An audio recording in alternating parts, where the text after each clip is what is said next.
Mark Manson describes fault as the result of choices that were made in the past, whether done by you, me, or somebody else. Whereas a responsibility is the result of choices we make on a consistent, continuous basis every second of the day, making it present tense. In his book, The Subtle Art of Not Giving a he goes really deep into this concept. And this concept truly transformed my life, and it inspired me to share what I learned. People accept fault and responsibility for something when it is obvious that they are at fault for something, because many people fall into the trap of equating fault with responsibility. They think they're one and the same. If you miss a deadline for a homework assignment, you are at fault because the syllabus clearly stated when that assignment was supposed to be due. Therefore, you are responsible to try to get those points back through extra credit or by talking to your teacher and making some kind of an arrangement. If you work at a restaurant and you drop a tray full of food, well, it's your fault for dropping the tray, and therefore it is also your responsibility to let Expo know that a redo of the order needs to be made, let management know, and let the customer know what happened. And also, it's your responsibility to clean it up. There are instances in our lives, though, where we are not at fault for something, but we're still responsible. And it is these instances that makes equating fault with responsibility very problematic. An example I want to give is being cheated on, because I think it really, really makes this concept very, very clear. If you get cheated on by your boyfriend, for instance, okay, it's the boyfriend's fault, right? He is blameworthy because he's the cheater. He caused a disruption in the relationship and at most a termination in the relationship. But if you equate fault with responsibility, you're going to fall into the trap of also making him responsible for mending your broken heart. So you're going to try to change him, and you're going to use him to try to make you feel better. Well, this is problematic because you can't change people. People can only change themselves, so it makes matters worse. Although he is to blame for your unhappiness, he is not responsible for making you happy again. He really isn't. You are responsible. Because you, at the end of the day, choose to perceive things the way you want to and choose the direction your life goes.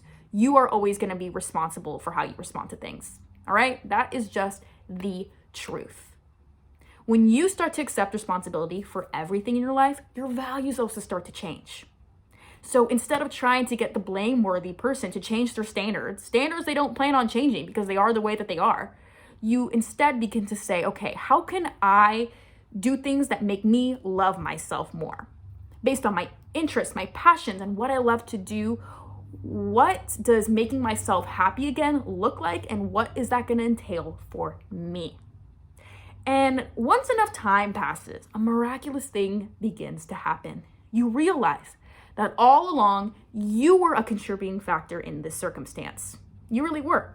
Because let me tell you something, when you point the finger at somebody and you blame somebody for something, what's that? Oh, look, you got 3 fingers pointing right back at you. Did you negate your boundaries?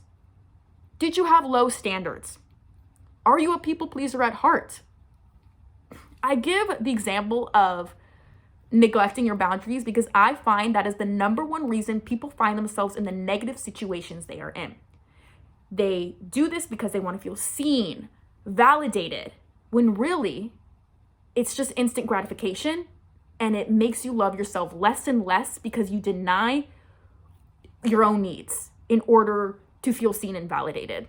And people don't like to swallow that pill because it hurts their ego. It really does. They can't handle their ego being wounded, so they'd rather blame somebody else, when really you're always going to be a contributing factor in your life, because the common denominator in every circumstance you find yourself in is always going to be you. Once you have this awareness of how you contributed to the situation, it allows you to have power, because now you know what to look out for within yourself. You know your own shortcomings, you know your insecurities, and the awareness allows you to not make the same mistakes again. It really doesn't. People are always wondering, how do I love myself? What does that even look like? What does that entail? I'll tell you right now, loving yourself means accepting responsibility for everything that happens in your life. Because when you play the victim card, I hope you realize that you're basically saying, I hate myself so much, other people around me control my livelihood, control my emotional well-being, and the direction of my life. And it's an easy card to play. That's why a lot of people don't know this truth, because you get validation, you get sympathy from other people, and you don't have to take accountability. But make no mistake, life has a way of repeating the same lesson to you over and over and over again until you get it. The biggest one being that with everything that happens in your life, you are the common denominator. All right? So please tell me more about this victim role you play due to the circumstances you created for yourself.